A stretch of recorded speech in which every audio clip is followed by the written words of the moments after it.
మొదటి అధ్యాయం 17వ వచనం మరొకసారి చదువుదాం.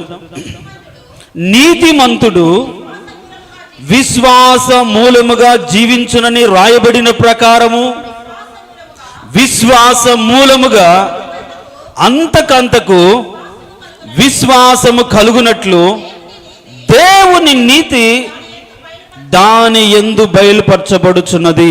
దేవుడి వాక్యము ద్వారా మనతో మాట్లాడును గాక. దేవునికి స్తోత్రం. ప్రేయలాడు హల్లెలూయా చెప్దాం. రెండు చేతులు ఎత్తి చెప్దాం. ప్రేయలాడు హల్లెలూయా. వాక్యంలోకి వెళ్ళే ముందు ఒక మాట. ఈ నెల 1వ తారీఖు నుంచి మన గేట్ ఆఫ్ హెవెన్ మినిస్ట్రీస్ తరపున ప్రతిదినం కృపాక్షేమం అనే ఆన్లైన్ గాస్పెల్ యూట్యూబ్లో మనం స్టార్ట్ చేశాం. మరి చాలామంది చూస్తున్నారు, కానీ దానికి సంబంధించి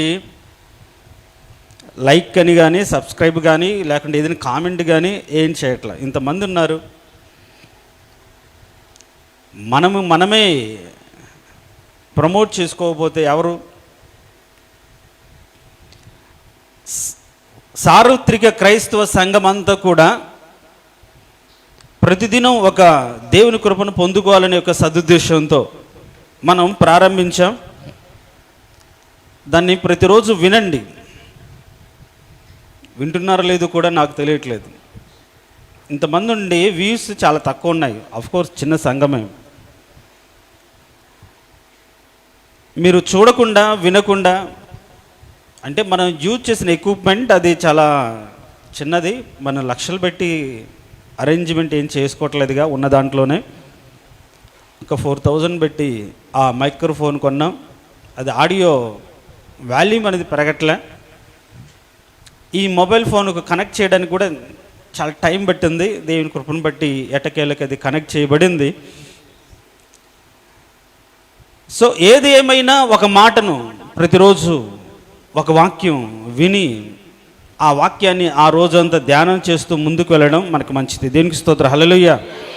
కాబట్టి అందరికీ వస్తుందా అంటే ఎవరైతే సబ్స్క్రైబ్ చేసుకున్న వాళ్ళకి అది వస్తుంది. ఒకవేళ ఎలా ఏంటి అని తెలియకపోతే యవనస్తులను అడగండి, ప్రతిరోజు వినండి. దేనికి స్తోత్రం. హల్లెలూయా. సరే, మన వాక్య భాగంలోకి వెళ్దాం. మనం గత 3-4 వారాలుగా ఒక విషయాన్ని ధ్యానం చేస్తున్నాం. ఈ 3-4 వారాలుగా ఒక విషయం ఏంటి? ఆ విషయం అంటే నీతిమంతుడు విశ్వాస మూలముగా జీవిస్తాడు. దేవుని యొక్క కృప చేత పాపము నుంచి విడిపించబడి పాపమును ఒప్పుకొని వదిలిపెట్టి ప్రభువైన యేసుక్రీస్తు లోక రక్షకుడుగా హృదయంలో అంగీకరించి మారు మనసు పొంది బాప్తిసం తీసుకున్నటువంటి నీతిమంతుడు విశ్వాస మూలముగా జీవిస్తాడు అనే మాటను బేస్ చేసుకుని కొన్ని మాటలు వింటున్నాం. మనమందరం కూడా విశ్వాసులమే కదా. మన మూలం ఏంటి? మనము బ్రతకడానికి గల కారణం ఏంటి? దేనిని బట్టి బ్రతుకుతున్నాం అనే ఈ చివరి దినాల్లో పరిశీలించుకుంటూ బ్రతకాలి. ఎందుకంటే చివరికి మిగిలేది 3: ప్రేమ, నిరీక్షణ, విశ్వాసం. ఆ 3టిని మనం కాపాడుకోవాలి. ఏది మిగిలిపోదు. కాబట్టి విశ్వాసం అనేది అది ఆ క్షణంలో మనలో కలిగించే ఒక భావోద్వేగము, ఆ క్షణం మనలో అనిపించేటువంటి ఆలోచన కాదు. అంటే ఆ క్షణం అనిపిస్తే మీరు మారు మనసు పొందారు, అప్పుడు అనిపిస్తే బాప్తిసం తీసుకున్నారా? ఇంకా తర్వాత అది అనిపించకపోతే ఇష్టానుసారంగా బతుకుతారా? కాదుగా. విశ్వాసం అంటే ఎప్పుడైతే నమ్మి హృదయంలో విశ్వసించిన నాటిని బట్టి మన బ్రతికినంతకాలం అది పెరుగుతూనే ఉండాలి. అందుకని నేను దాని గురించి ఒక చిన్న డెఫినేషన్ రాసుకున్నాను. ఏమనంటే విశ్వాసంతో జీవించేవాడు ఆ విశ్వాసాన్ని కేవలం ఒక క్షణికమైన అనుభవంలాగా కాకుండా జీవితాంతం పెరుగుతూ పరీక్షల్లో, కన్నీళ్ళలో, విజయంలో ప్రతిరోజు దేవుని నీతిని కనపరుస్తూ దేవుని అభయము ద్వారా బ్రతికే ఒక దేవుని కృప. దేవునికి స్తోత్రం. హల్లెలూయా. మన విశ్వాసమే మనకు తోడుగా ఉండేది. ఎంత ప్రయాసపడిన పౌలు అంటాడు, ఆ కార్య సాధకమైన విశ్వాసాన్ని బట్టి ఈ పనులన్నీ చేయగలిగిన అని అంటాడు. కాబట్టి విశ్వాసాన్ని మనం కాపాడుకోవాలి. యేసుప్రభు అంటాడు, అంత్య దినంలో నేను విశ్వాసాన్ని కనుగొందునా అని అంటాడు. అంటే ఆయన చూసేదేంటి చివరి దినాల్లో? మరి నువ్వు ఎంత సంపాదించావు, ఎంత ఉన్నతంగా బతికావు కాదు, నువ్వు విశ్వాసివా కాదా, విశ్వాసాన్ని నువ్వు కాపాడుకున్నావా కాదా అనేది సత్యం మనం ఎరిగి మన విశ్వాసాన్ని కాపాడుకోవాలి. దేవునికి స్తోత్రం, హల్లెలూయా. అయితే విశ్వాసాన్ని కాపాడుకుంటే ఆ విశ్వాసము ద్వారా మనం ఎదిగితే, ఆ ఎదిగిన విశ్వాసం ద్వారా ఏం బయలుపరచబడాలి, ఏం తెలియజేయబడాలి అంటే దేవునికి నీతి పెరుగుతున్నటువంటి విశ్వాసం ద్వారా దేవుని నామ మహిమార్థమై సర్వలోకానికి కనిపించాలి. దేవునికి స్తోత్రం, హల్లెలూయా. నా మాటలు చాలా జాగ్రత్తగా వినండి. దినము పెరుగుతున్నటువంటి విశ్వాసము ద్వారా దేవుని నీతి వాక్యానుసరణ బ్రతుకు సర్వలోకానికి కనిపించాలి. అలా కనిపించకపోతే ఆ భక్తి వ్యర్థమే. దేవుడు పరిశీలించినప్పుడు, చూసినప్పుడు ఆయన కోరుకున్నది నీలో లేకపోతే నిన్ను పక్కన పెట్టేస్తారు. కాబట్టి విశ్వాసాన్ని మనం కాపాడుకోవడానికి బ్రతకాలి. దేవునికి స్తోత్రం, హల్లెలూయా. ఈ విషయాన్ని మనం ధ్యానం చేస్తూ, విశ్వాసం మూలంగా బ్రతికే ఏ విశ్వాసం అయినా సరే విశ్వాసం అంతకంతకు పెంచుకోవాలి, పెరగాలి. పెరుగుతున్నటువంటి విశ్వాసము ద్వారా దేవుని నీతిని బయలుపరచబడాలి అనే సత్యాన్ని గమనించి ఎప్పటికప్పుడు తమ యొక్క ప్రవర్తన ద్వారా దేవుని యొక్క నీతిని తెలియజేస్తూ ఉండాలి. అందుకనే విశ్వాసం అంటే నమ్మడమే కాదు, నమ్మి ఏం చేయాలి, దేవుడు చెప్పిన క్రియలు చేయగలగడం. అందుకనే యాకోబు పత్రికలో క్రియలు లేని విశ్వాసం మృతము అని అంటాడు. సో విశ్వాసం అంటే కేవలం నమ్మి ఊరుకోవడం కాదు, నమ్మి ప్రార్థించడం కాదు, నువ్వు నమ్మిన దాన్ని బట్టి కష్టమైన నష్టమే బ్రతకడం, దాన్ని బట్టి కొన్ని కార్యాలు దేవుడు చెప్పినట్లుగా చేయడం, అది విశ్వాసం. కాబట్టి మన సంఘమంతా కూడా అలాంటి క్రియలు కలిగిన విశ్వాసంలోకి వచ్చుదురుగాక. ప్రతి ఒక్కరు కూడా పెరుగుతున్నటువంటి వారి విశ్వాసంలో దేవుని యొక్క నీతి క్రియలు చేయుదురుగాక. వారి విశ్వాసము ద్వారా దేవుని నామ మహిమార్థమై దేవుని నీతి బయలుపరచబడునుగాక. ఊరికైనా వస్తుందా? ఊరికైనా బయలుపరచబడుతుందా? మనము చేస్తే వస్తుంది. మనం మన అభివృద్ధిలో ఆ చిత్తాన్ని కనుగొంటే వస్తుంది, ఆ చిత్తాన్ని ఎరిగితే వస్తుంది అనే విషయాన్ని మనం ధ్యానం చేస్తూ, అబ్రహాము గురించి ధ్యానం చేస్తూ, అబ్రహాము జీవితంలో అంతకంతకు పెరిగినటువంటి ఆయన విశ్వాసం ద్వారా ఏ నీతి క్రియలు, ఏ దేవుని నీతి సర్వలోకానికి తెలియజేయబడింది. ఆ నీతిని అనుసరిస్తున్న మన జీవితాల్లో అలాంటి నీతి బయలుపరచబడుతుందా లేదా అనే సత్యాన్ని మనం ఎరిగి బ్రతకాలి. అబ్రహాము జీవితంలో మరి 2 వారాలు చెప్పుకున్న వాటిల్లో ఎవరికైనా గుర్తుంటే చెప్పండి. విడిచిపెట్టిన దాన్ని బట్టి ఏ నీతి బయలుపరచబడింది? పిలుపులో ఉన్న నీతి ఏంటి? పిలుపులో అతను ప్రదర్శించిన నీతి ఏంటి? చెప్తారా? చెప్పకపోతే ఏ వింటున్నట్టు లెక్క, ఏం గుర్తున్నట్టు లెక్క. గుర్తుంచుకోకపోతే ఎలా బతుకుతారు? విశ్వాసాన్ని ఎలా కాపాడుకుంటారు? వాక్యం వినివారు కాదు, విన్న వాక్యాన్ని హృదయంలో దాచుకోవాలి, భద్రపరచుకోవాలి, దాని ప్రకారంగా బ్రతకాలి. ఈరోజు నువ్వు నేను, ఆయన కూడా పిలువబడ్డాడు. పిలువబడిన ప్రతి వాడు కూడా ఏం చేయాలి? దుర్నీతిని వదిలిపెట్టాలి, పాపాన్ని వదిలిపెట్టాలి. అందుకని ఉపేక్షించుకొని తన్ను తాను వెంబడించు వారు ఏం చేయాలి? ఉపేక్షించుకోవాలి. ఆ పిలుపులో ఉపేక్ష ఉంది. కాబట్టి అబ్రహాం కూడా లోకమునకు వేరే, లోక పద్ధతులు వేరే రక్షణ పొందినట్టుగా ఆ రక్షణకు వారసుడిగా అతను మారినట్టుగా మనం చూస్తాం. దేవునికి స్తోత్రం, హల్లెలూయా. చెప్తాం, ప్రైజ్ లార్డ్, హల్లెలూయా. ఆ విధంగా మన అబ్రహాం యొక్క విశ్వాసము ద్వారా, ఆయన ఎదిగిన విశ్వాసం ద్వారా కనపరిచిన నీతిని మనం చెప్పుకుంటూ, లోతు విషయంలో పోరాడాడు అనే విషయాన్ని మనం చెప్పుకున్నాం. లోతు తన్ను కాదనుకుని వెళ్ళిపోయినా, తన స్వార్థం తను చూసుకున్నా, మంచి సారవంతమైన ప్రదేశాన్ని ఎన్నుకొని అక్కడికి వెళ్ళిపోయినా, చేసిన మేలు మర్చిపోయి తను మాత్రమే బాగుండాలని స్వార్థంతో దూరం అయిపోయినా, ఆ లోతు చెరపడ్డాడని విన్న వెంటనే అబ్రహాం ఊరుకున్నాడా? ఒక మాట నన్ను చెప్పనివ్వండి, మనము ఎవరికైనా మేలు చేసాం, మన ద్వారా ఎవరైనా మేలు పొందారు, మనం ఏమనుకుంటాం? దాన్ని జీవితాంతం గుర్తుంచుకోవాలి, నలుగురికి చెప్పుకోవాలి. ఈరోజు నేను ఇలా ఉన్నానంటే వాళ్ళే కారణమని ఏదో ఒక సందర్భంలో చెప్తుంటే ఒకలాంటి ఆనందం మనకు కలుగుతుంది. అంతేనా? దీనికి స్తోత్రం. హల్లెలూయా చెప్దాం. Praise Lord. హల్లెలూయా. ఇప్పుడు అబ్రహాము వెళ్ళిపోయాడు, లోతు వెళ్ళిపోయాడు, కాదనుకొని వెళ్ళిపోయాడు. కానీ పడ్డప్పుడు అలా ఉండలేదు. నన్ను కాదనుకుని వెళ్ళిపోయావు కాబట్టి నీకు ఇలా జరిగింది అనలేదు. తన తమ్ముడు చెరపట్టబడని విన్న వెంటనే ఏం చేశాడు? తన ఇంట పుట్టి అలవర్చిన 318 మందిని తీసుకొని వెళ్ళి పోరాడి విడిపించాడు. చూడండి, అంటే ఇక్కడ మనం ఏ నీతి క్రియ బయలుపరచబడుతుందంటే, మనం కాదనుకున్న వారి పక్షాన కూడా అవసరంలో వారిని ఆదుకోవాలి. దేవునికి స్తోత్రం. హల్లెలూయా చెప్దాం. Praise Lord. హల్లెలూయా. ఇది దేవుని నీతి, మనుషుల నీతి కాదు. మనుషుల నీతి ఎలా ఉంటుందంటే, మనం ప్రేమిస్తే ఎదుటివారు మనం ప్రేమిస్తారు, మనం ఇస్తే మనకిస్తారు. ఏదైనా సరే ఇచ్చి పుచ్చుకునే ద్వారానే ఉంటుంది. కానీ దేవుని నీతి దానికి పైన ఉండి, మనం ఏమి ఇవ్వకపోయినా ఆయన మనల్ని ప్రేమించాడు. అవునా కదా? మనం భక్తిహీనులమై ఉండగానే ఆయన మనల్ని ప్రేమించాడు. మనం పాపులమై ఉండగానే మనం ప్రేమించాడు. ప్రేమించాడని చెప్పడం కాదు, ఆ ప్రేమను రుజువు చేసుకోవడానికి రిక్తుడై ఆ యొక్క మహోన్నతమైన స్థితిని వదులుకొని మనం ప్రేమించాడు అని కారణం అంటే ఆయన చూపించడానికి వదులుకొని వచ్చి రిక్తుడై ఈ లోకంలో బ్రతికి మన కోసం మరణించాడు. చూడండి, ఇది ప్రేమ.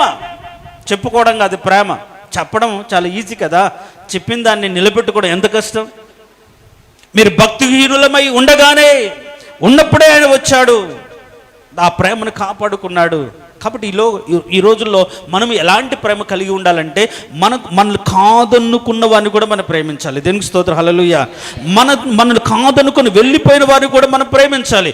అవసరమైతే వారికి సహాయము మనము చేయాలి. దేనికి స్తోత్రం. హల్లెలూయా. అలా సహాయం చేశాడు. నేనంటాను, కాదనుకుని వెళ్ళిపోయిన దాన్ని బట్టి కదా ఈ కష్టం వచ్చింది. అదే అబ్రహాము సహవాసం అంటే ఇలా రాదు కదా. అప్పుడు మళ్ళీ ఎక్కడ ఉండాలి జనరల్గా?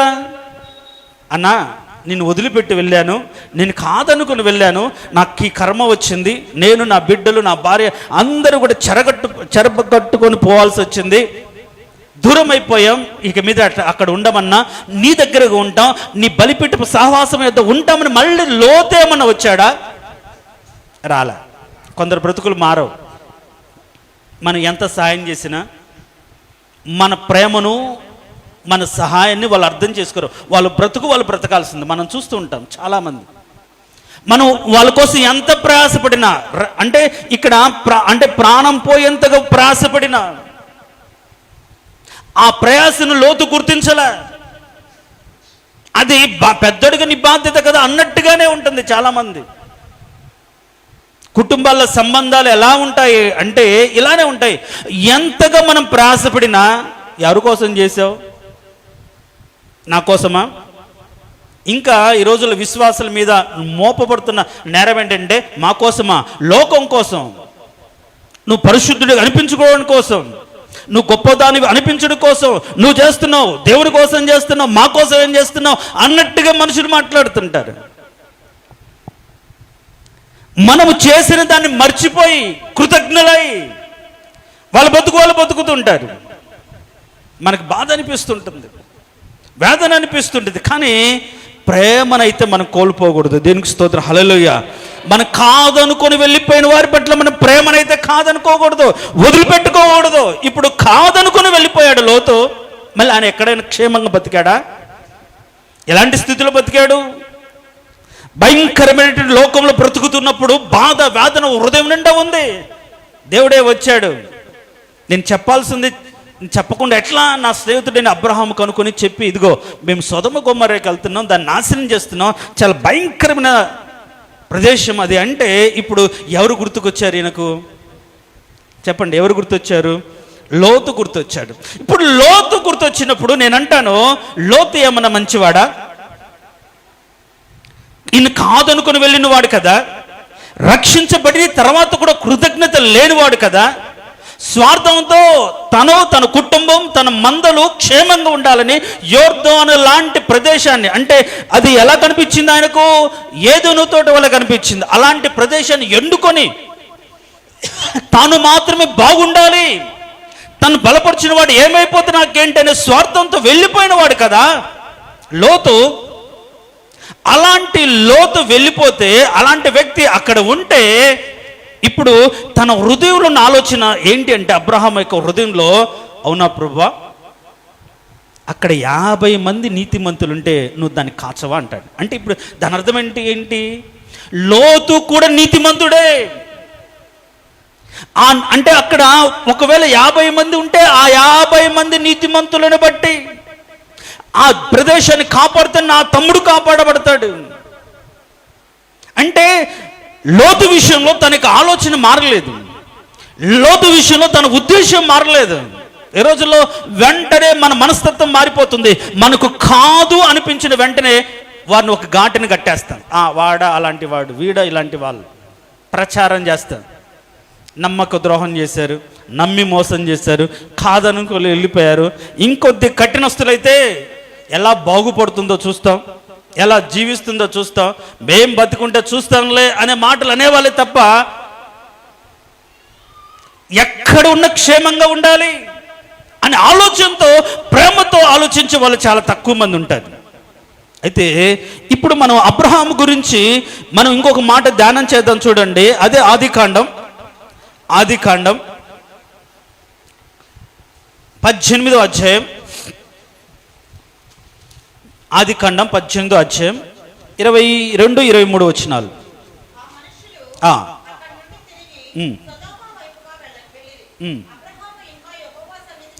చాలు, అబ్రహాము ఇంకా యెహోవా సన్నిధిని నిలిచి ఉండెను. ఇంకా దీనికంటే ముందు కొన్ని విషయాలు ఉన్నాయి. ఆ విషయాలలో ఎప్పుడైతే లోతు దూరమైన వెంటనే నువ్వు నా దగ్గర నువ్వు నిందారహితుడిగా ఉండాలి అని వాగ్దానం చేసి ఒక నిబంధన చేసినట్టుగా మనం చూస్తాం. నిబంధన చేశాడు, నీకు నీ పిల్లలకు నేను ఈ దేశాన్ని ఇస్తాను నిబంధన చేశాడు. అయితే ఇప్పుడు అబ్రహాము మాత్రం తన కుటుంబం గురించి మాత్రమే కాకుండా తను వదులుకొని వెళ్ళినటువంటి లోతు గురించి ఆలోచన చేస్తున్నాడు. ఏం చేస్తున్నాడు? దేవుని సన్నిధిలో ఇంకా నిలబడి ఉన్నాడు. దేనికి స్తోత్రం, హల్లెలూయా చెప్దాం, ప్రైజ్ లార్డ్, హల్లెలూయా. ఇంకా నిలబడి ఉన్నాడు. ఎవరి కోసం నిలబడి ఉన్నాడు? లోతు కోసం. ఇప్పుడు తన అవసరత తీర్చబడింది, తన కోరిక తీర్చబడింది. తను దేని కోసం అయితే ఎదురు చూస్తున్నాడు, ఆ వాగ్దానాన్ని దేవుడు ఇచ్చాడు. ఖచ్చితంగా నేను నిన్ను విస్తరింపజేస్తాను, ఖచ్చితంగా నీకు సంతానం కలగజేస్తాను, ఒక నమ్మిక దేవుడు కలగజేశాడు. నమ్మిక కలిగిన కూడా, అవసరత తీర్చబడిన కూడా ఇంకా అబ్రహాము అక్కడే దేవుని సన్నిధిలో నిలబడడానికి కారణం ఏంటి? తన తమ్ముడైనటువంటి లోతు ఒక శ్రమల్లో ఉన్నాడు. నేను అంటాను, ప్రియ దేవుని సంగమా, నువ్వు విశ్వాసంలో ఈరోజు ఒక స్థిరమైన స్థానంలో ఉన్నావు. నీకే కష్టం లేదు, ఏ బాధ లేదు. నువ్వు ప్రార్థించినట్లుగా దేవుడు నీకు సహాయం చేశాడు, నీ ఇంటిని రక్షించాడు, నిన్ను అభివృద్ధిపరిచాడు, నిన్ను ఆశీర్వదించాడు. అయినా సరే ఇంకా దేవుని సన్నిధిలోనే నిలబడి ప్రార్థిస్తున్నావా? అక్కడ రాయబడింది, ఇంకా యెహోవా సన్నిధిలో నిలబడేను. ఇంకా మనం ఏం చేస్తాం? మన ప్రార్థన మనం చేసుకున్న తర్వాత వెళ్ళిపోతాం. మన అవసరం తీర్చబడిన తర్వాత సాక్ష్యం చెప్తాం, కృతజ్ఞత అర్పణలు ఇస్తాం, ఉంటాం. అంతేకాని అరే మన అవసరం తీర్చబడిన తర్వాత ఇంకా ఇబ్బందులో ఉన్న వాళ్ళు ఉన్నారే, కష్టంలో ఉన్న వాళ్ళు ఉన్నారే, బాధలో ఉన్న వాళ్ళు ఉన్నారే, ఇంకా వేదనతో దుఃఖంతో పడుతున్న వాళ్ళు ఉన్నారే, వాళ్ళ స్థితిని మార్చబడలేదే, వారి జీవితంలో దేవుడు కార్యం జరిగించలేదే, నాలాగా వాళ్ళు క్షేమకరమైన ప్రదేశంలో లేరే అనే ఆలోచన ఉంటే వాళ్ళు ఏం చేస్తారంటే, నా అవసరం తీర్చిన దేవా, ఇదిగో నా ఇరుగు పొరుగు వారు, నా పక్కనున్నవారు, నా సంఘస్థులు ఈ శ్రమలో ఉన్నారు, ఈ దుఃఖంలో ఉన్నారు, ఈ కన్నీటిలో బాధపడుతున్నా, అయ్యా వారి విషయం నువ్వు జోక్యం చేసుకో, వారి విషయం నువ్వు ఏదో ఒకటి చేయి ప్రభు, ఇంకా దేవుని సన్నిధిలో ప్రార్థిస్తారు. దేవునికి స్తోత్రం, హల్లెలూయా. అంటే పెరుగుతున్న మన విశ్వాసం ద్వారా, మన కోసమే కాదు, మన విశ్వాసం ద్వారా మనం సంపాదించుకోవడమే కాదు, మన విశ్వాసం ద్వారా మనం మేలు పొందడమే కాదు, ఆ మేలు పొందక దూరం చేయబడిన వ్యక్తి గురించి ఇంకా దేవుని సన్నిధిలో నిలబడగలిగిన విశ్వాసం మనకు ఉండాలి. దేనికి స్తోత్రం, హల్లెలూయా. మన గురించి మనం ప్రార్థన చేసుకుని వెళ్ళిపోతామంటే కానీ అబ్రహాం అలా వెళ్ళిపోయాడా? లేదు. తన అవసరత తీర్చబడింది. దేవుడు నిశ్చయిత ఇచ్చాడు. ఇచ్చినా ఇంకా నిలబడ్డాడు, ఇంకా అలానే ఉన్నాడు. చూడండి, నెహెమ్యా కూడా అలానే కదా. తన యొక్క పితరుల నుండి పట్టణం కాల్చబడింది అనగానే ఇప్పుడు ఆయన ఏం క్షేమంగానే ఉన్నాడుగా, రాజ్యభవనంలో ఉన్నాడుగా, రాజు భుజించే ఆహారాన్ని పానాన్ని ఇచ్చే స్థాయిలో మంచి ప్రదేశంలోనే ఉన్నాడు కదా. కానీ తన హృదయంలోకి భారం, తన హృదయంలోకి వేదన, అయ్యో నా పితరులు, నా ప్రజలు, నేను ఒకప్పుడు వాళ్ళ మధ్యలో పుట్టాను, వాళ్ళ మధ్యలో పెరిగాను, నా అనే ఆనవాళ్ళన్నీ కూడా అక్కడ ఉన్నాయి కదా. అలాంటి ప్రజలు బాగుపడకుండా, అలాంటి ప్రజలు కష్టపోతే ఎట్లా, అలాంటి ప్రజలు వాళ్ళ ఉన్న ఊరు నాశనం అయిపోతే ఎట్లా, కాల్చబడితే ఎట్లా, అయ్యో అది అలా అయిపోయిందా, సమాధిగా మార్చబడిందా, ఏ విధంగా అది మార్చాలి, ఏ విధంగా దాన్ని తిరిగి పునరుద్ధరించాలి, ఏ విధంగా వాళ్ళ బ్రతుకులు క్షేమకరమ స్థితిలోకి రావాలి, నేను ఒక్కడ క్షేమంగా ఉంటే చాలా, నేను బ్రతుకుతే చాలా, నా వాళ్ళు కూడా బాగా ఉండాలి కదా అనే ఆలోచన కలిగినప్పుడు తిండి సహించలేదండి నెహెమ్యాకు. మనమైతే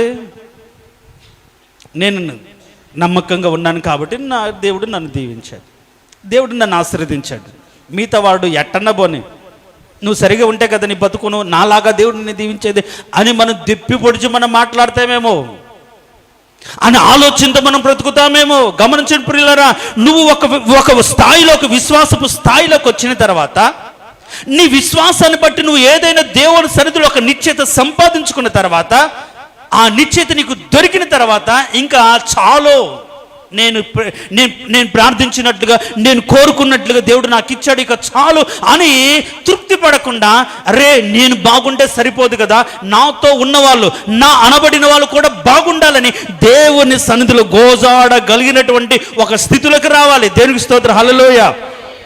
అదే కదా భారం అంటే, అదే కదా ఆత్మల రక్షణ అంటే, అదే కదా సహోదర ప్రేమ అంటే. మనం చూపించాల్సింది క్రియలలో అదే కదా.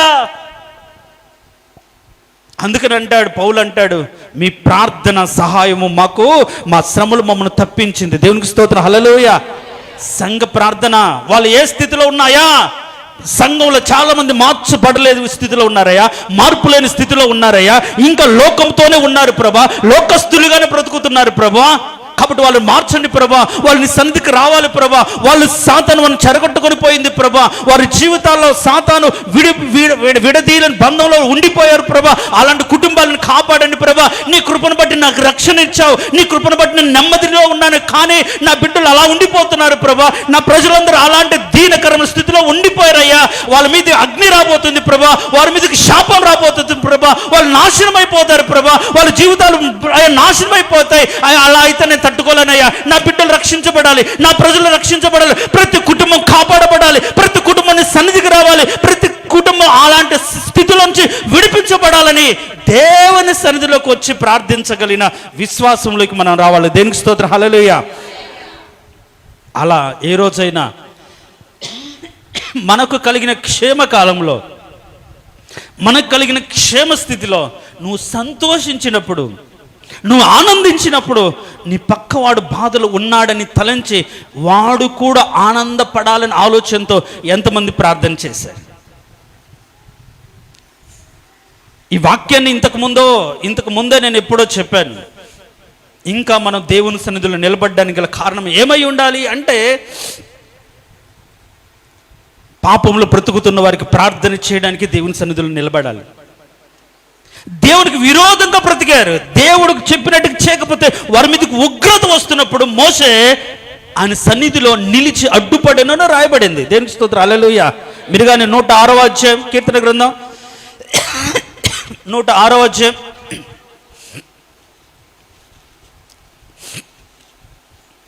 చూడండి. 106వ అధ్యాయం 23వ వచనం.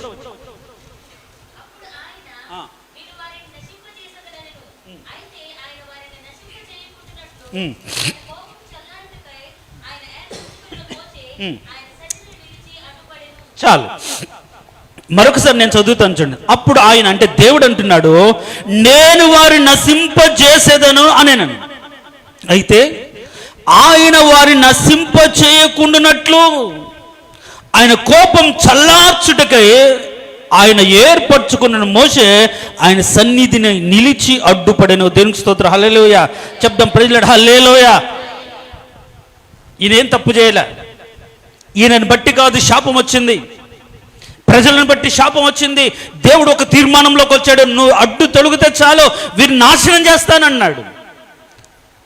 కానీ మోషే మాత్రం ఆ రాత్రంతా కూడా అక్కడ రాయబడి ఉంది, ఆ రాత్రంతా కూడా దేవుని సన్నిధిలో అడ్డుపడెను. అంటే మనం ఒకవేళ చిన్నపిల్లవాడు ఏదైనా తప్పు చేస్తే తండ్రి కొట్టాలనుకున్నప్పుడు తల్లి ఏం చేస్తుంది, తన వెనక ఉంచుకొని తండ్రి ఇటు చేయెత్తితే అటువైపు, అటు చేయెత్తితే అటువైపు, తల్లి ముందు నిలబడి బిడ్డను వెనక ఉంచుకొని ఒకవేళ దెబ్బ పడిన తన మీద పడినట్టుగా అడ్డుపడి కాపాడుకున్నట్లుగా మోషే అక్కడ అవిధేయులై దేవునికి దూరమై దేవుని మాట వినకుండా దేవుణ్ణి సనిగి గొనిగి శాపానికి కారణమైన వారి విషయంలో, అవును ప్రభా వాళ్ళు అలాంటి వాళ్ళే, వాళ్ళ మాట వినరు, వాళ్ళ కర్మ ఎంతకాలం అని అనకుండా ఏం చేస్తున్న మోషే ఆయన సన్నిధిలో నిలబడి అడ్డుపడ్డాడు. చూడండి, దేవుడు ఏర్పరచుకున్న వారికి మనల్ని కూడా ఆయన పిలిచాడు కదా, మనల్ని కూడా పరిశుద్ధమైన పిలుపుతో పిలిచాడు. కారణం ఏంటంటే నువ్వు మాత్రమే తప్పించబడి, నువ్వు మాత్రం విడిపించబడి, నువ్వు మాత్రం క్షేమంగా ఉండడం కాదు, కానీ అగ్నిలో నుంచి ఒకరిని పాపంలో ఉన్నవాడిని రక్షించబడినట్లు వాడిని లాగడానికి దేవుడు నిన్ను పిలిచాడు. మరి ఈరోజు నీవు అబ్రహాము లాగా దేవుని సన్నిధిలో నిలబడగలుగుతున్నావా? మోషేలాగా అడ్డు పడగలుగుతున్నావా? వద్దులే ప్రభా, క్షమించండి ప్రభా, ఏదైనా ఉంటే ఆ శిక్ష నా మీదకి రానివ్వండి ప్రభా. చూడండి, ఇంకా అటు ఇటు కాదని దేవుడు ఏం చేస్తున్నాడంటే మోషేను ఎమోషనల్ బ్లాక్మెయిల్ చేస్తున్నారు.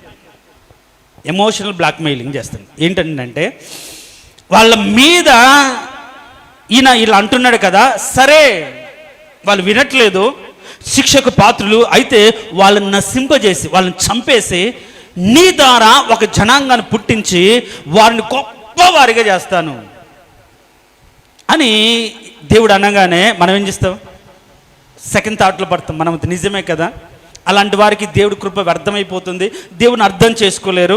దేవుని నా పట్ల ఒక ప్రత్యేకమైన ప్రణాళిక ఉంది కాబట్టి దేవుడు నెరవేర్చాడు, ఇది నిశ్చిత్తం ప్రభు అని అంటావు. కానీ మోషే ఒప్పుకున్నాడా? ఒప్పుకోలేదు. అది నీ నామానికి అవమానం ప్రభా, వీరు నీ రక్తము ద్వారా నీ క్రియల ద్వారా విడిపించబడిన జనాంగం వీరు నశించిపోతే ఎట్లా? అది కరెక్ట్ కాదు. సర్వలోకం ఏమనుకుంటుంది? ఆయన తన బాహుబలంతో విడిపించిన ప్రజలు ఏమైపోయారు, అరణ్యంలో రాళ్ళు కొట్టేశాడు కదా అని అనుకుంటా. అది కరెక్ట్ కాదయ్యా. నీవు నన్ను దీవించకపోయినా, అవసరమైతే నీ జీవ గ్రంథంలో నా పేరు తుడిపోయినా నా ప్రజలను కాపాడండి అని మోషే అడ్డుపడ్డాడు. చూడండి, దేవుని సన్నిధిలో తన విశ్వాసాన్ని పెంచుకున్న దాన్ని బట్టి పెరిగిన విశ్వాసం ఎదుటివారి రక్షణ కోసం ప్రాకులాడుతుంది. నేనంటాను, ఇన్ని సంవత్సరాల నీ జీవితాల్లో ఒక వ్యక్తి పాపంలో బ్రతుకుతున్నాడు, ఒక వ్యక్తి శాపంతో జీవిస్తున్నాడు, ఒక కుటుంబం అదే స్థితిలో ఉండిపోతుంది అని నీకు తెలిసినప్పుడు నువ్వైతే బాగానే ఉన్నావు, వాళ్ళ కర్మ అని వదిలేసావా? దేవుని సన్నిధికి ఇంకా నిలబడాయా? ఇంకెంతకాలం వాళ్ళు అల్లాడిపోతారు ప్రభా, ఇంకెంతకాలం ఆ దరిద్రంలో ఆ దీనత్వంలో ఉండిపోతారు ప్రభా, ఎంతకాలం వారు నీకు అవమానకరంగా బ్రతుకుతారయ్యా. అయ్యా నీ కనికరం ఉంచండి ప్రభా, అయ్యా నీ దయ చూపించండి ప్రభా అని ఆయన సన్నిధిలో నువ్వు నిలబడి ప్రార్థన చేస్తే ఎంత మంచిది. అలా చేస్తున్నావా? అలా పెరిగిందా నీ భక్తి? అలా పెరిగిందా నీ విశ్వాసము? నీకు నీవే, నీ కుటుంబము, నీ బిడ్డలు, నీ వారు, నీకు కలిగిన దాని గురించి ఎప్పుడు ప్రార్థన, ఎప్పుడు ఆశ, అది కనపరుచుకోవడానికే నీకు భక్తి. ఈ రోజుల్లో గొప్ప వాళ్ళు అనిపించుకోవడానికే విశ్వాసులుగా చలామణి అవుతున్నారు. కరెక్ట్ కాదు. అబ్రహాము విశ్వాస జీవితంలో తను అంతకంతకు పెరిగిన విశ్వాసంలో తన భక్తి ఏంటంటే అతను కనపరిచిన దేవుని నీతి ఏంటంటే, పాపంలో ఉన్న ఒక వ్యక్తి, పాపంలో ఒక కుటుంబం, శాపంతో ఏది పరిస్థితి ఎలాంటిదైనా సరే తన హృదయంలో కూడా అతని గురించి చెడు ఆలోచన చేయకుండా ఒక్కడైనా నీతిమంతుడు ఉంటే, అంటే తన బ్రతుకులో లోతు నీతిమంతుడిగానే ఊహించాడు తప్ప దుర్మార్గుడిగా ఆయన ఏమాత్రమో అనుకోలేదు. ఉండకపోని తన ఉద్దేశం మాత్రం లోతు నీతిమంతుడుగానే ఉన్నాడు.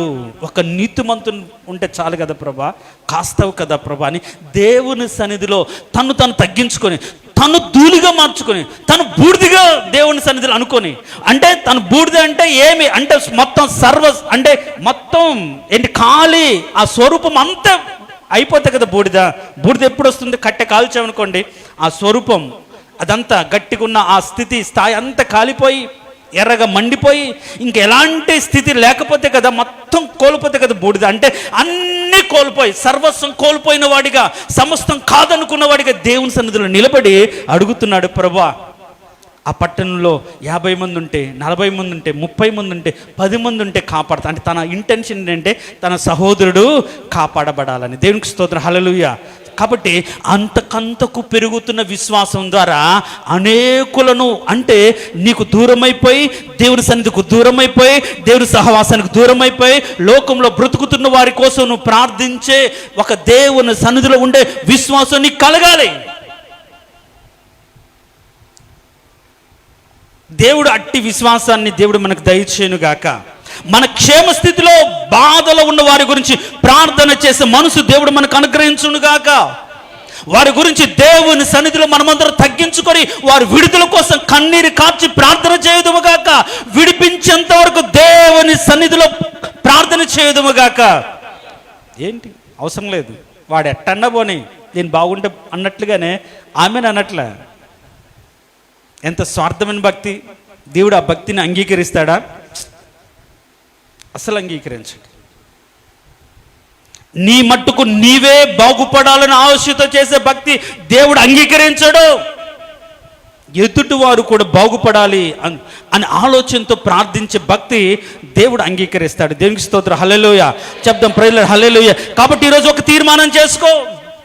అయ్యా, ఇన్ని సంవత్సరాలు నా విశ్వాస జీవితంలో నా గురించి, నా కుటుంబం గురించి, నా బిడ్డల గురించి, వాళ్ళ గురించి ఆలోచించాను. కానీ నా విశ్వాసాన్ని బట్టి, నీ కృపను బట్టి నాకు ఒక స్థాయి ఇచ్చావు, ఒక స్థితి ఇచ్చావు, ఒక క్షేమాన్ని ఇచ్చావు. అయితే ఇంకా ఆ లోకంలో ఉన్నవాళ్ళు, ఇంకా బాధలో ఉన్నవారు, ఇంకా దుఃఖంలో ఉన్నవారు నాకున్నారు ప్రభా అని ప్రార్థన చేస్తానని ఒక తీర్మానం తీసుకో. అది నీ ద్వారా కనపరచబడవలసిన దేవుని నీతి. అబ్రహాము గురించి మనం చెప్పుకుంటే, అబ్రహాము లోతు గురించి ప్రార్థన చేశాడు. అబ్రహాము యొక్క ప్రార్థన విని దేవుడు లోతును కాపాడాడు. చూడండి ఆయన సాక్ష్యం. ఆ మాట మనం చదువుదాం, చూడండి. ఆదికాండము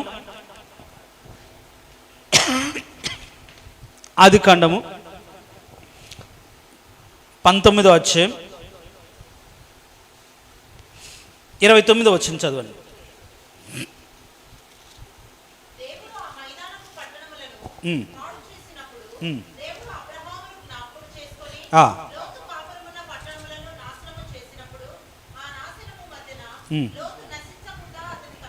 చాలు చూడండి, దేవుడు అబ్రహామును జ్ఞాపకం చేసుకుని. దేవునికి స్తోత్రం, హల్లెలూయా. అంటే అబ్రహాము దేవుని సన్నిధిలో నిలబడి ప్రార్థనను జ్ఞాపకం చేసుకొని ఎవరినా. ఇప్పుడు లోతు ఉన్న ఊరు నాశనం అయింది, కానీ లోతు నాశనం కాలేదు. అతడు సర్వం కోల్పోయాడు, కానీ ఆ స్థితి నుంచి తప్పించబడ్డాడు. నేనంటాను, నీ బ్రతుకులో విశ్వాసము ద్వారా పొందుకున్నటువంటి ఆ భక్తి, ప్రార్థన జీవితం ద్వారా ఎవరిని రక్షించావు, ఎవరిని కాపాడావు, ఎవరిని తప్పించావు.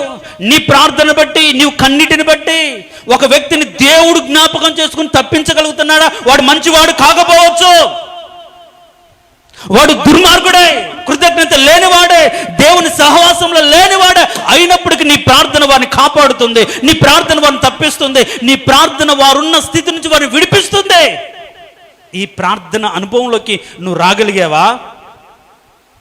నన్ను కాదనుకొని పోయాడు వాడు, అంతే అవ్వాలి అని ఎదురు చూసే వాళ్ళు ఉంటారు. కానీ అయ్యో లేని స్థితిలో, ఇబ్బంది స్థితి వాళ్ళు ఉండిపోయాడు అని అతని నిమిత్తం ప్రార్థన చేసేవాళ్ళు. ఈరోజు ఈ నీతి నీ ద్వారా బయలుపరచబడాలి.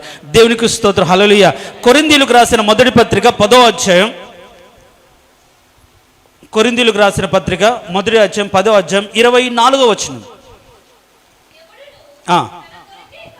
ఎవడును తన కొరకే కాదు, ఎదుటి వాని కొరకు మేలు చేయ చూచుకున్న వాళ్ళని. దేవునికి స్తోత్రం, హల్లెలూయా చెప్దాం, రెండు చేతులే చెప్దాం, ప్రైజ్ లార్డ్, హల్లెలూయా. మేలు ఎవరి కోసం చేయాలి? సరే, ఈరోజు నువ్వు ఎదుటి వారికి ఎన్ని మేలు చేసావు?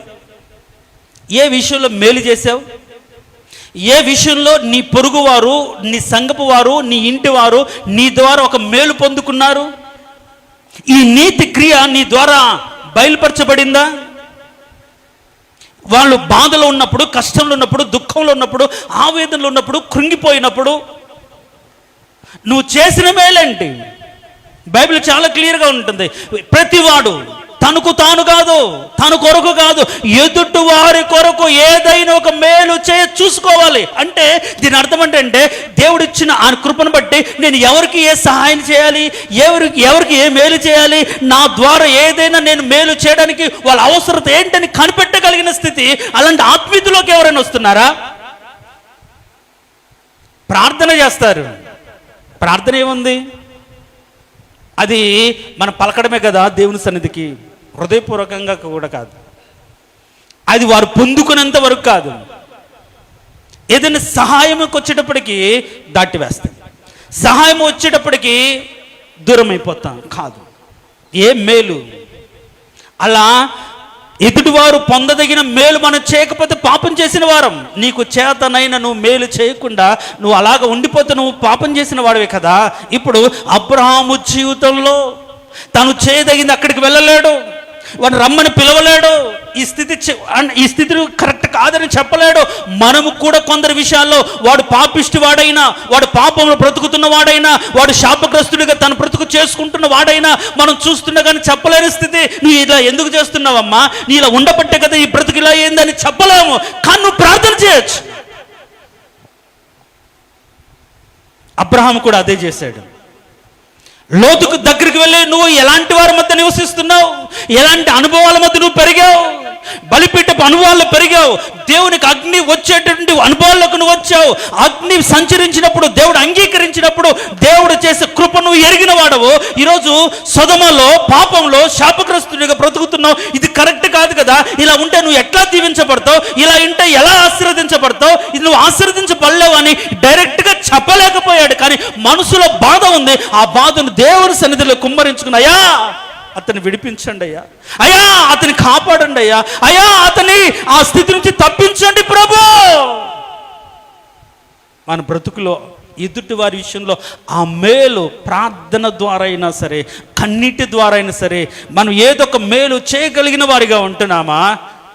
ఎలాంటి ఆత్మీయత మన బ్రతుకులు ఎదుగుతూ ఉంటుంది, ఎలాంటి ఆత్మీయతలు పెరుగుతూ ఉంటాం. అంతకంతకు పెరుగుతున్న విశ్వాసము ద్వారా దేవుని నీతి మన ద్వారా బయలుపరచబడాలి. అదే ఆయన నామానికి మహిమ. ఆయన కోరుకునేది అదే. ఇంకా అక్కడే మారు మనసు పొందని స్థితి, మారు మనసు పొందిన మార్చుకోలేని స్థితి, మారు మనసు పొందిన స్థిరంగా ఎదగలేని స్థితి, మరుగుజ్జులుగా మొదట ఉన్న ఆశ, మొదట ఉన్న కోరిక, మొదట ఉన్న భక్తి, మొదట ఉన్నటువంటి తీర్మానం, మొదట ఉన్న సమర్పణ బట్టి బ్రతికి తన యొక్క జీవితాన్ని సరిదిద్దుకొని పెంచుకునే ఆలోచన లేకుండా పోతుంది. ఇంకా ఎదుటి వారి గురించి ఏం ఆలోచిస్తారు? ఎప్పటికప్పుడు నీ గురించి నీవే, ప్రభు నేను ఈ తప్పు చేశాను, ప్రభు ఈ పాపం చేశాను, నన్ను క్షమించు, నన్ను కాపాడు అయ్యా అయ్యా అని నువ్వు నీవు చేసుకున్న పాపం గురించి, నీ బ్రతుకు గురించి సరి చేసుకోవడమే సరిపోయిందే. ఎదుటి వారి గురించి నువ్వు ఎప్పుడు ప్రార్థన చేస్తావు? అంతకంతకు ఎదుగుతున్న విశ్వాసము ద్వారా దేవుని నీతి బయలుపరచబడాలి. ఎదుటి వారికి నువ్వు మేలు చూసుకోవాలి. ఇది వాక్యం కదా. ఈ యొక్క నీతి నీ ద్వారా బయలుపరచబడిందా? నీ ద్వారా తెలియజేయబడిందా? నీ గురించి ఎవరైనా ఒక సాక్ష్యం చెప్పగలుగుతారా? ఇదిగో ఈమె ద్వారా నేను ఈ మేలు పొందుకున్నాను, ఈమె సహవాసాన్ని బట్టి ఈరోజు నీ స్థితిలో ఉన్నాను, ఈ స్థాయిలో ఉన్నాను, బలపరచబడ్డాను, ఈమె సహవాసాన్ని బట్టి నా ప్రవర్తన మారిపోయింది, వీరి సహవాసాన్ని బట్టి నా ఉద్దేశం మారిపోయింది, ఈమెతో సహవాసం చేసిన దాన్ని బట్టి ప్రార్థన అనుభవంలోకి వచ్చాను, ప్రార్థన ద్వారా నా కుటుంబాన్ని కట్టుకున్నాను, ప్రార్థన ద్వారా మేము కలిసి దేవుని గణపరిచాము అనే చెప్పగలిగినటువంటి వారిగా, అంటే ఆత్మీయతకు ఎదిగిన వారు కావచ్చు, ఆయన ద్వారా బలపరచబడిన వారు కావచ్చు, ఎంతో అనుభవం ఉన్నవారు కావచ్చు, నీ ద్వారా ఎదురు వారికి కలిగిన మేలంటే నీ ద్వారా దేవుని యొక్క నీతి బయలుపరచబడిన విధానం ఏంటి? కబుర్లు చెప్పడం చాలా ఈజీ, ఎదుటి వారి గురించి సాడీలు చెప్పడం చాలా ఈజీ, వాళ్ళు తీర్పు తీర్చడం ఇంకా ఈజీ. వాడు అలాంటి వాడు, ఎవడు వాడికి చెప్తాడు అని మనం ఆ ఘాటిని కట్టేసి ఊరుకుంటాం. ఇప్పుడు ఎవరు చెప్పాడు లోతుకు? అబ్రహాముకు. అబ్రహాము వెళ్ళి అడిగాడా, చెప్పాడా? కానీ దేవుని సన్నిధిలో నిలబడి, నేను అంటాను, ఒక వ్యక్తి పాపంలో ఉన్నప్పుడు నువ్వు డైరెక్ట్గా చెప్పలేని స్థితిలో దేవుని సన్నిధిలో నిలబడు. అయ్యా, వాళ్ళ ఆ స్థితిని బట్టి కుటుంబం నాశనం అయిపోతుంది ప్రభా, దారుణంగా బ్రతుకుతున్నారు, శాపం వస్తుంది ప్రభా, అగ్ని గంధకముల చేత సర్వం నాశనం అయిపోతుంది ప్రభా, ఆ కుటుంబాన్ని కాపాడండి అని ప్రార్థన చేసే మనసు రావాలి. ఇంకొక మాట, అదే తెస్సలోనికి రాసిన పత్రికలో ఒక మాట ఉంటుంది, 1 పత్రిక 1:3 వచనం. సహోదరులారా, మేమెల్లప్పుడూ మిమ్మల్ని గూర్చి దేవుని కృతజ్ఞతాస్తుతులు చెల్లించుటకు బద్ధులమై ఉన్నాము. ఎలాగనగా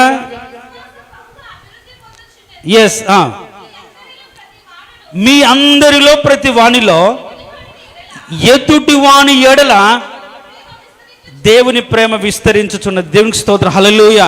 ఎదుటి వాని ఎడల ఏం విస్తరించాలి? దేవుని ప్రేమ.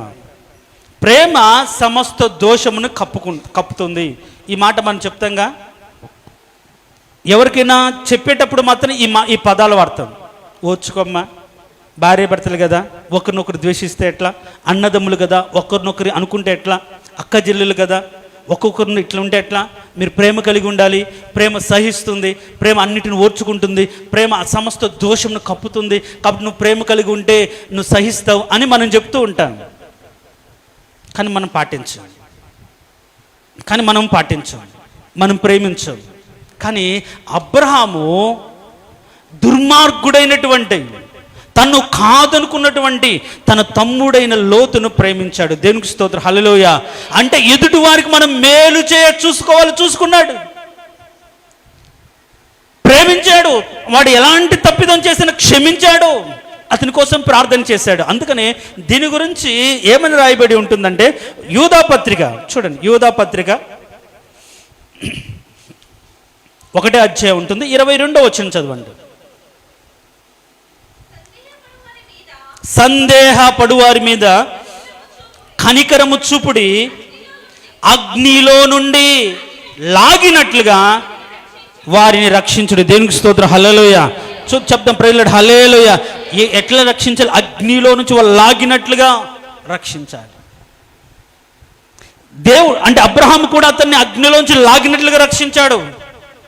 అక్కడికి వెళ్ళలే, ప్రార్థన చేశాడు. నేను అందుకనే తల్లిదండ్రులు కూడా నేను చెప్పే మాట ఏంటంటే, నీ బిడ్డలు దూరంగా ఉండి చదువుకుంటున్నారు, నీకు దూరంగా బ్రతుకుతున్నప్పుడు నీవు వారి దగ్గరికి వెళ్ళి నువ్వు చెప్పలేని పరిస్థితిలో దేవుని సన్నిధిలో కనిపెట్టి కన్నీరు కాచయా, నా బిడ్డలు దూరంగా ఉన్నారు, వాళ్ళ ప్రవర్తన కాచండి, వాళ్ళ ఆలోచన కాచండి, వాళ్ళు ఎవరితో తిరుగుతున్నారో ఎవరితో మాట్లాడుతున్నారో ఆ మాటల్లో చెడు సహవాసాలు ఉండకుండా నీ కృప చూపించండి అని దినదినము దేవుని సన్నిధిలో మన బిడ్డల గురించి మనం ప్రార్థన చేస్తున్న దాన్ని బట్టి, ప్రయాస పడుతున్న దాన్ని బట్టి వారి చుట్టూ ఒక ప్రార్థన ప్రాకారాన్ని మనము వేయగలుగుతాం. వాస్తవం ఇదే.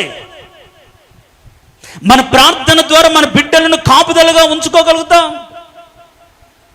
వారు మాట వినని పక్షాల దేవుని సన్నిధిలో కన్నీరు కారిస్తే దేవుడు వాళ్ళకి మార్పు కలగ చేస్తాడు. అగ్నిలోంచి వారిని లాగినట్టుగా దేవుడు లాగి కాపాడుతుంటాడు. అబ్రహామును జ్ఞాపకం చేసుకున్నట్లుగా, అంటే ఏంటి, అబ్రహాం యొక్క ప్రార్థన జ్ఞాపకం చేసుకుంటున్నట్టుగా నాశనము నుంచి లేకుంటే కీడు నుంచి సమస్య నుంచి దేవుడు వారు తప్పించి కాపాడుతాడు. అందుకనే అబ్రహాము దేవుని సన్నిధిలో నిలబడ్డాడు. ఇంకొక మాట చదువుతాం చూడండి, అగ్నిలో నుంచి లాగినట్టుగా లాగాడు. మార్కు సువార్త 11వ అధ్యాయం, మార్కు సువార్త 11వ అధ్యాయం 25వ వచనం. బాగా చదువమ్మా.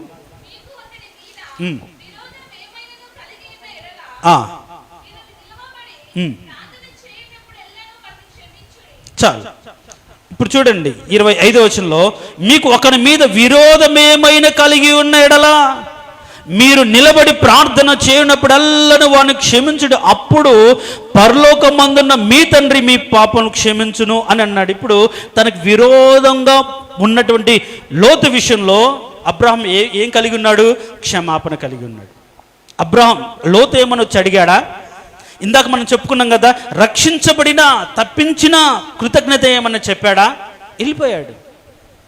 కానీ ఈయన క్షమించి, ఎలాంటి వాడైనా క్షమించి అతని గురించి దేవుని సన్నిధిలో నిలబడి ప్రార్థన చేశాడు. కాబట్టి ఈరోజు ఏ నీతి బయలుపరచబడాలి అంటే, మన కొందరు మనమంటే మన పరిస్థితిలో మనమంటేనో గిట్టవో నచ్చవో, మనత సరిగా ఉండరో, కారణాలు వాళ్ళకి ఏమైనా ఉండొచ్చు.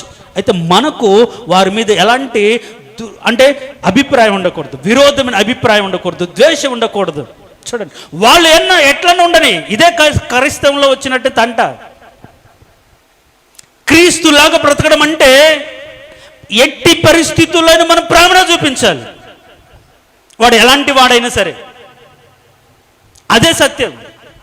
ఓర్చుకోవాలి, భరించాలి, క్షమించాలి, వదులుకోవాలి. ఏదైనా క్రీస్తు నమ్మిన వారే చేయాలి. చేయనప్పుడే తిప్పలు వస్తాయి. చేయనప్పుడే అనేకుల చేత మన ప్రశ్న బాగా ఉండి ఒక్కసారి ఏదైనా ఒక మాట అంటే చాలు, మనం చేసిన అన్నీ మర్చిపోయి వాళ్ళ ఇష్టానుసారంగా మన ఎడలు ప్రవర్తిస్తారు.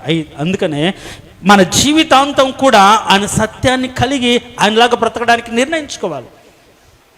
విరోధం అయిన వ్యక్తి గురించి ప్రార్థన చేసినప్పుడు క్షమించాడు. అంత మాత్రం కాకుండా ఎట్లా క్షమించాడంటే, ఆ క్యారెక్టర్ను, అంటే లోతు యొక్క క్యారెక్టర్ ఎక్కడ కించపరిచినట్లుగా కానీ అతని గురించి విరోధంగా చెప్పినట్టు కాకుండా నీతిమంతులనుగా అతను అనుకొని అతని గురించి ప్రార్థన చేశాడు. మరి మనం ప్రార్థన చేస్తున్నామా? ఎవరి కారణాలు వాళ్ళకు ఉంటాయిలే ప్రభా, దయ చూపించండి అయ్యా, కరుణించండి ప్రభా, తప్పించండి అయ్యా, నువ్వు తప్పించకపోతే ఎట్లా బ్రతుకుతారు తండ్రి అని విరోధుల పట్ల కూడా అబ్రహాము ప్రార్థన చేశాడు. మన ద్వారా మన విశ్వాసం పెరిగినప్పుడు విరోధులు అనే వాళ్ళు ఉంటారు, కానీ వారిని మనం క్షమించి వారి విషయంలో ప్రార్థన చేయాలి. అందుకనే మీ శత్రువులను మనం ప్రేమించాలి, వాళ్ళ గురించి మనం ప్రార్థన చేయాలి. అంతే వాక్యం. అంటే ఇప్పుడేంటి, అబ్రహాము యొక్క విశ్వాసము ద్వారా బయలుపరచబడుతున్నటువంటి దేవుని యొక్క నీతి యొక్క సత్యం ఏంటంటే, అబ్రహాము లోతును క్షమించాడు, అబ్రహాము లోతు గురించి ప్రయాసపడ్డాడు, అబ్రహాము లోతు గురించి ప్రార్థన చేశాడు. ఎట్లా అంటే అగ్నిలో నుంచి ఒక లాగినట్లుగా అతను మేలు చేయాలి, ఏ విధంగా విడిపించబడాలి, ఏ విధంగా తప్పించబడాలని దేవుని సన్నిధిలో ప్రయాసపడ్డాడు అబ్రహాం. ఈరోజు అలాంటి ప్రయాస, అలాంటి ప్రార్థన మన ద్వారా దేవుని సన్నిధిలో ఉంటే ఎంతమంది రక్షించబడతారు, ఎంతమంది కాపాడబడతారు, ఎంతమంది దేవుని సన్నిధికి వస్తారు. అలాంటి భక్తిని మనం పెంచుకోలేకపోతున్నాం కాబట్టి, అలాంటి విశ్వాసంలోకి మనం రాలేకపోతున్నాం కాబట్టి స్వార్థపూరితమైన భక్తిలో బ్రతుకుతున్నాం. నశించేవాడు నశించిపోతున్నాడు, బాగుపడేవాడు బాగుపడిపోతున్నాడు. అంతే. నశించే వారి గురించి ప్రార్థన చేసేవారు ఉంటే వాళ్ళు క్షమించబడి కాపాడబడతారు అని సత్యాన్ని మనం ఈరోజు అర్థం చేసుకొని, ఎవరైనా సరే వాళ్ళ స్థితిగతులు బాగలేక పాపంలో బ్రతుకుతుంటే, లోకంలో దేవునికి విరోధంగా బ్రతుకుతుంటే నువ్వేం చేయాలంటే, వాడిని వదిలిపెట్టకుండా వాడు తప్పించబడేటట్లుగా నువ్వు దేవుని సన్నిధిలో నిలబడాలి. ఇది దేవుని యొక్క నీతి. దేవునికి స్తోత్రం, హల్లెలూయా. క్షమించి నిలబడాలి, మేలు చేయ ఉద్దేశంతో దేవుని సన్నిధిలో నిలబడాలి. ఇవన్నీ కూడా అబ్రహాము నీతిలో, అంటే అబ్రహాం విశ్వాసంలో బయలుపరచబడినట్టు దేవుని యొక్క నీతి క్రియలు. కాబట్టి విశ్వాసం అంటే క్రియలు కలిగి ఉండాలి. ఆ క్రియలు లేకపోతే ఆ విశ్వాసం అర్థం. కాబట్టి పోరాడమే కాదు, ప్రయాసపడ్డాడు. పోరాడాలి, అవసరమైతే పోరాడాలి, అతని పక్షం నిలబడాలి, అడ్డుపడాలి. అంత మాత్రం కాకుండా ప్రార్థన చేయాలి. దేవునికి స్తోత్రం, హల్లెలూయా. మరి మన విశ్వాసం, మన పెరిగిన విశ్వాసం ద్వారా ఎదుటి వారిని కాపాడాలి అనే నీతి బయలుపరచబడుతుందా? ఏ నీతి మన ద్వారా లోకానికి తెలియజేయబడుతుంది? అబ్రహాము ఏ విధంగా తన నీతిని వెల్లడిపరిచాడు? దేవుని నమ్మినటువంటి బిడ్డ, దేవుని ఎరిగినటువంటి బిడ్డ ఏమని ఉంటుంది? ఒక మాట చూద్దాం. చూడండి,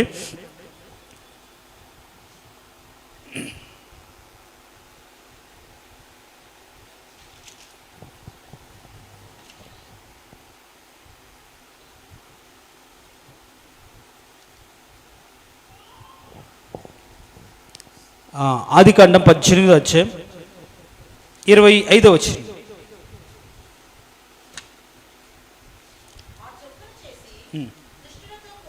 దుష్టులతో కూడా నీతిమంతులను చంపుట నీకు దూరం అవునుగాక. చాలు. ఇప్పుడు అబ్రహాం అంటున్నాడు, దుష్టులున్నారు, నీతిమంతులను చంపుట నీకు దూరం అవునుగాక. అంటే నీతిమంతుడిగానే తన హృదయంలో లోతును ఊహిస్తున్నాడు, చెప్పుకుంటున్నాడు, ప్రార్థన చేస్తున్నాడు. కాబట్టి మనం ప్రార్థన చేసేటప్పుడు వాడు ఎలాంటి వాడు, వాడి ప్రవర్తన ఏంటిది, వాడి స్వభావం ఏంటిది, వాడు ఎక్కడ ఉన్నాడు, వాడు ఎలాంటి బ్రతుకు, వీటి గురించి మనం ఆలోచించకుండా ఏం చేయాలంటే, ఒకప్పుడు ప్రార్థన సహవాసం ఉన్నవాడే పరిస్థితులు బట్టి దూరం అయిపోయిన వాడు అని దేవుని సన్నిధిలో ప్రార్థన చేసి, మరి మనం అలా ప్రార్థన చేస్తున్నామా లేదా, ఎదుటి వారికి మేలు చేయడానికి మనం చూసుకుంటున్నామా లేదా, ప్రేమ ద్వారా మన ప్రేమను అందరి ఎడల అగుపరుస్తున్నామా లేదా, మనల్ని మనం పరిశీలించుకుందాం. వచ్చే వారం ఆయన నీతి శ్రమల ద్వారా ఏ విధంగా బయలుపరచబడిందో, ఏ విధంగా తన నీతిని కట్టుకున్నాడో వచ్చే వారం మనం నేర్చుకుందాం. తలలు వంచండి. తలలు వంచిన మనమందరం కూడా అబ్రహాం యొక్క విశ్వాసాన్ని గురించి మనం నేర్చుకుంటున్నాము. అబ్రహాం యొక్క విశ్వాసంలో మొదట తన పిలుపుకు తగినట్లుగా స్వజనాన్ని, దేశాన్ని వదిలిపెట్టి ఉపేక్ష కలిగిన వాడై ఆయన చూపించే దేశానికి వెళ్ళాడు, లోబడ్డాడు. అంత మాత్రమే కాకుండా ప్రార్థన అనుభవంలో పెరిగాడు. ఆయన ఎక్కడికి వెళ్ళినా సరే బలిపీఠం కట్టాడు. ఏ సమస్య వచ్చిన ప్రార్థనే పరిష్కారంగా ఉంది. మరి నీ జీవితం ఎలా ఉంది? నిత్యం బలిపీఠపు అనుభవాల్లోకి, సంఘం అనే బలిపీఠం ఎదుకుని వస్తున్నావా? దేవుడు కలుసుకునే స్థలం అనే బలిపీఠం అనే సంఘంలోకి నిత్యమును వచ్చి ప్రార్థన చేస్తున్నావా?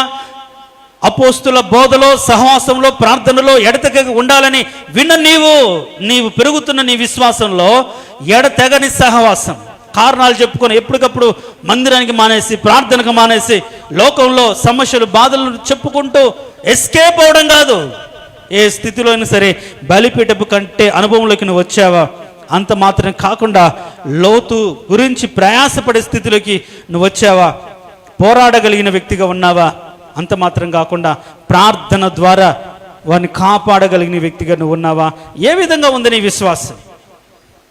పోరాడలేవు, ప్రార్థించలేవు, మరి భక్తి ఎందుకు? వాళ్ళ పక్షాన నిలబడలేవు, దూరంగా ఉండినా సరే ప్రార్థన చేయలేవు, మరి నీ భక్తి ఎందుకు? ఈరోజు నీకు తెలియట్లేదా నీ పక్కవారు శ్రమలో ఉన్నారని? ఈరోజు నీకు తెలియట్లేదా వాళ్ళు ఎంత వేదనతో కృంగిపోతున్నారో, ఎంత దుఃఖంతో అల్లాడిపోతున్నారో, ఎలాంటి స్థితిలో ఉండిపోతున్నారో? వారు ఆ స్థితిలో, ఆ ఊరిలో, ఆ పద్ధతిలో బ్రతుకుతే వారి మీదకి ఎంత శాపం వస్తుందో, ఎలాంటి స్థితిలో వాళ్ళు నాశనం అవుతారో నీకు తెలిసి ఊరుకుంటావా? అదేనా నీ విశ్వాసము ద్వారా బయలుపరచబడుతున్న సత్యం, నీతి కాదు కదా? ఏ ఒక్కడు నీతిమంతుడు లేడు. కాబట్టి ప్రభా, ఒక్కడు నీతిమంతుడు నువ్వు కాపాడవా, దయచూపుంచవా అని అబ్రహాము దేవుని సన్నిధిలో నిలబడినట్లుగా అలాంటి నీతి నా ద్వారా బయలుపరచబడాలయ్యా. నా ఇన్నేళ్ళ విశ్వాసం ద్వారా నేను ఇంతమందిని కాపాడాను, ఇంతమందికి అండగా నిలబడ్డాను. దొర్క గురించి చెప్పినట్లుగా ఆమె బ్రతుకున్నప్పుడు ఇదిగో మాకు చేసిన సహాయం ఇలాంటిదని చెప్పినట్లుగా నువ్వు మేలు చూసుకుంటున్నావా? నీ మేలు నువ్వే చూసుకుంటున్నావా? ప్రేమను కలిగి ఉంటున్నావా?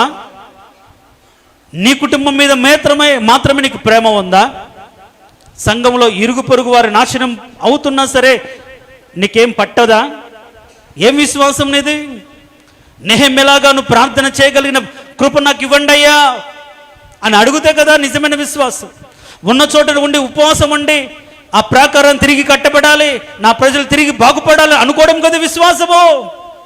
ప్రభా, అలాంటి విశ్వాసం నా ద్వారా కట్టబడాలి ప్రభా, నా ద్వారా బయలుపరచబడాలి నాయన. పడిపోయిన ప్రాకారాలను కట్టగలిగినట్లుగా ప్రభు నా విశ్వాసం ఉండాలి. వాళ్ళ ఎద్దకు వెళ్ళినట్లుగా, వాళ్ళని పరామర్శించినట్లుగా అలాంటి విశ్వాసం నాకు దయచేయండి ప్రభా. ఏ వ్యక్తి కూడా అలాంటి స్థితిలో ఉంటే నేను ఊరుకోకుండా ఏదో ఒక విధంగా వాళ్ళు రక్షించడానికి, ఏదో ఒక విధంగా వారికి సహాయం చేయడానికి, ఏదో ఒక నీతి క్రియను నేను చేయడానికి నీ కృప చూపించండి ప్రభువా అని అడగడమే కదా నిజమైన ప్రార్థన. ఈరోజు అడుగు. ఈరోజు అడుగు నువ్వు, ప్రభా అంతకంతకు పెరుగుతున్న నా విశ్వాసం ద్వారా నీ నీతి బయలుపరచబడాలి, నీ సత్యము సర్వలోకానికి తెలియచేయాలి. అబ్రాహాము విశ్వాసం ద్వారా ఒక్కొక్క నీతి క్రియ బయలుపరుచున్నప్పుడు ఏమీ లేని వాడిగా నేను ఉండిపోతే ఎట్లా ప్రభువా? నా ద్వారా వీరు చాలా భారంగా ప్రార్థన చేస్తారు, వీరు చాలా కన్నీటితో ప్రార్థన చేస్తారు. వీరి ప్రార్థన ద్వారా నా బ్రతుకు బాగుపడింది, వీరు నిత్యం నా గురించి ప్రార్థన చేస్తారు, నమ్మకం నాకు కుదిరింది అని నీ గురించి చెప్తున్నారా? నా సమస్యలో, బాధలో, వ్యాధుల, దుఃఖంలో నాకంటూ ఒకరున్నారు, నా బాధ చెప్పుకోవడంటూ ఒకరున్నారు, నా కోసం ప్రార్థన చేసేవారంటూ ఒకరున్నారు, ఆ ప్రార్థనలో నన్ను బలపరిచేవారంటూ ఒకరున్నారు అని నీ గురించి చెప్పగలిగిన వారుగా నువ్వు ఉంటున్నావా? ఇన్ని సంవత్సరాల విశ్వాస జీవితంలో ఎలా ఉంది నీ బ్రతుకు? ఎదుటి వారికి ధైర్యం పుట్టించగలిగే స్థితిలో ఉందా నీ నీతి? లేకపోతే ఆ భక్తి వ్యర్థం కదా. ఎదుటి వారికి ధైర్యాన్ని పరచలేని స్థితిలోని విశ్వాసం ఉంటే ఎట్లా?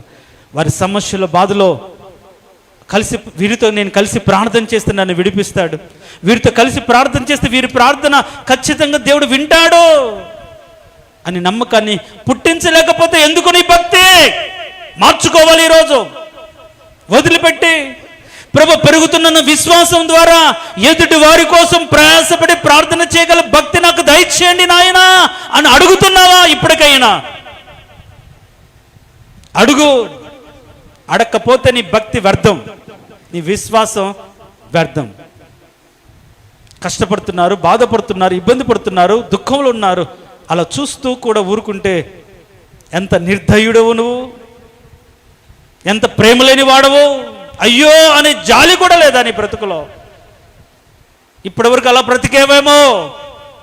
ఈరోజు జాలి కలిగిన మనసు కలిగిన వారిగా ఉండాలి, జాలి కలిగి ఎదుటి వారి కుటుంబం గురించి ప్రార్థన చేయగలిగిన వారిగా ఉండాలి. అలాంటి ప్రార్థన నాకు దయచేయండి ప్రభా, అలా నీ సన్నిధిలో నిలబడగలిగినటువంటి విశ్వాసం నాకు దయచేయండి ప్రభా అని ప్రార్థన చేస్తే ఎంత మంచిది. అలాంటి తీర్మానం చేసుకుంటే ఎంత మంచిది. అవును ప్రభా, నా గురించే కాదు ఎదుటి వారి గురించి కూడా ఆలోచించి ప్రార్థించే మంచి భక్తి నాకు ఇవ్వు, మంచి విశ్వాసం నాకు ఇవ్వయ్యా. వాళ్ళు తప్పించబడాలయ్యా, వాళ్ళు విడిపించబడాలయ్యా, వారు కాపాడబడాలయ్యా. అలా వారి కాపుదల కోసం, వారి విడుదల కోసం ప్రార్థన చేయగలిగినటువంటి స్థితి నాకు దయచేయి ప్రభువా. అలాంటి ప్రార్థన అనుభవం నాకు నేర్పండి ప్రభువా. బలిపీఠం కట్టడం అనుభవమే కాదు, ఎదుటి వారి గురించి ప్రార్థన చేసే అనుభవం నాకు దయచేయండి ప్రభువా అని నువ్వు ప్రార్థన చేస్తే ఎంత మంచిది. ప్రార్థన చేసుకుందాం.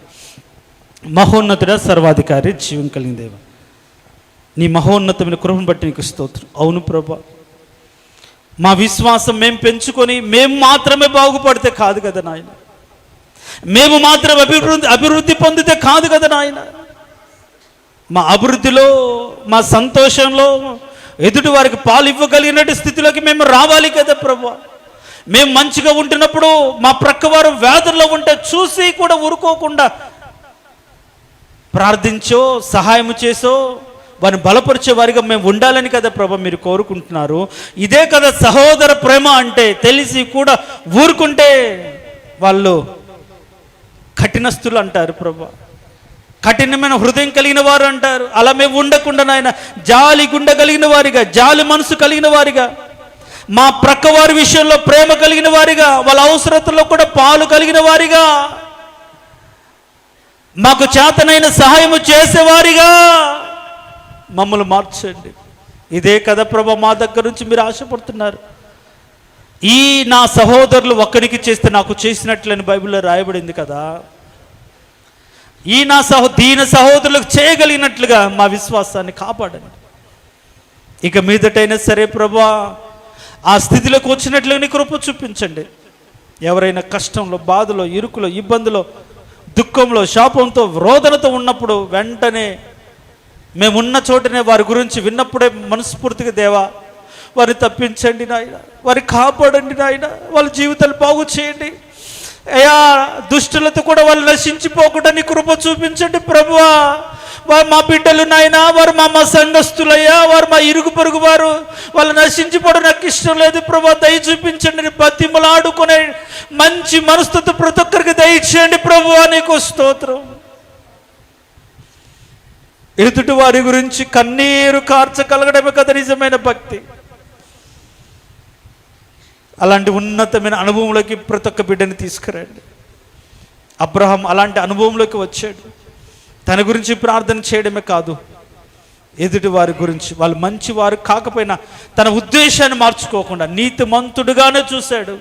తన్ను కాదనుకొని వెళ్ళిపోయినా, వద్దనుకొని వెళ్ళిపోయినా, మేలు చేసిన కృతజ్ఞత లేకుండా వెళ్ళిపోయినా సరే అతను నీతిమంతుడిగానే చూశాడు. ఎంత ప్రేమ కలిగిన వాడు ప్రభా, ఎంత దయగలిగిన వాడు ప్రభా అబ్రహాం. ఇవే కదా మా జీవితాల నుంచి కోరుకుంటున్నారు మీరు. అలా మేము ఉండడానికి కృప చూపించండి. ఎదుటివారిని దెప్పిపడిచి, ఎదుటివారిని కించపరిచి, ఎదుటివారిని హేళన చేసి, ఎదుటివారి గురించి అనేక చోట్ల సాడీలు చెప్పేవారిగా కాకుండా ఎక్కడున్నా మంచివాడుగానే చూడగలిగినటువంటి మంచి మనసు మాకు అనుగ్రహించండి. అదే నీతి ప్రభు, అదే దేవుని నీతి మా ద్వారా బయలుపరచబడాలి. ఈ కృపను అనుగ్రహించండి. ఇలాంటి నీతిమంతులుగా, ఇలాంటి నీతిని మేము మా విశ్వాసం ద్వారా దినదినం అభివృద్ధి చేసుకుంటూ ముందుకెళ్ళడానికి కావలసినటువంటి సత్యమైన ఆలోచనలు మాకు కలగచేసి బలపరిచి, ఈ సంఘం ప్రభా ఇదిగో నాయన నీ సన్నిధులు నిలబడి అనేకుల కోసం విలిపించే సంఘంగా, అనేకుల పక్షాన అడ్డు నిలబడే సంఘంగా ఉంచమని, అలాంటి మనసుతో ప్రతి ఒక్కరు నింపి బలపరచమని, అలా బలపరిచి నీకే మహిమ ఘనత ప్రభావములు కలిగించుకోమని యేసయ్య అతి శ్రేష్టమైన దివ్యగణ నామం అడిగి వేడుకుంటున్నాము తండ్రి. ఆమెన్.